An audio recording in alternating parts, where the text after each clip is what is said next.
సమస్యల్ని ఈ ప్రాజెక్టుల యొక్క అనుమతుల్ని ఈ రోజు సాధిస్తున్నాం. అన్నీ ఉన్నా అల్లు నోట్ల శని ఉన్నట్టు ఎన్ని అనుమతులు తెచ్చినా ఇవాళ 8 లక్షల కోట్ల రూపాయలు అప్పు చేసి నా నెత్తి మీద పెట్టిపోయాను. గ్రామాలల్లో పెద్ద కుటుంబాలు ఉంటాయి.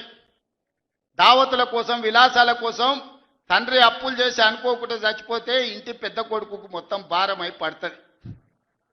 సంసారం ఎక్కడుందో తెలియదు, ఏ భూమి ఎవరికి తనఖా పెట్టిండో తెలియదు, ఊర్లో ఎవరి దగ్గర అందిన కాడికి ఎంత అప్పు చేసిండో తెలియదు, చుట్టాల దగ్గరకు పోతే మర్యాద లేదు, గెలిచిన వాళ్ళ దగ్గరకు పోతే సిల్లి గవ్వ పుట్టే పరిస్థితి లేదు అని మనం గ్రామాలలో చూసినాం.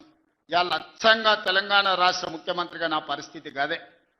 అనుకోకుండా కుటుంబ పెద్ద కోల్పోతే ఇంటి బాధ్యత నెత్తి మీద పడితే అప్పుల ఊబిలో కూరుకపోతే సమాజంలో కష్టపడి దుక్కి దున్ని పంట పండించి ప్రతి ఒక్కరిని కలుపుకొని పోయి సంసారాన్ని నడిపించడానికి పెద్ద కొడుకు ఎట్లా ప్రయత్నం చేస్తాడో ఈ 2 ఏళ్లలో ఒక్క రోజు కానీ ఒక్క గంట కానీ సెలవు తీసుకోకుండా రోజుకు 18 గంటలు పనిచేసి తెలంగాణ రాష్ట్రాన్ని ఇవాళ దేశంలోనే ఒక గౌరవప్రదమైన స్థానానికి తీసుకొచ్చినాం.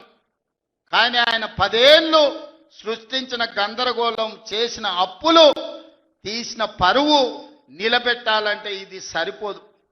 కష్టపడుతున్నాం.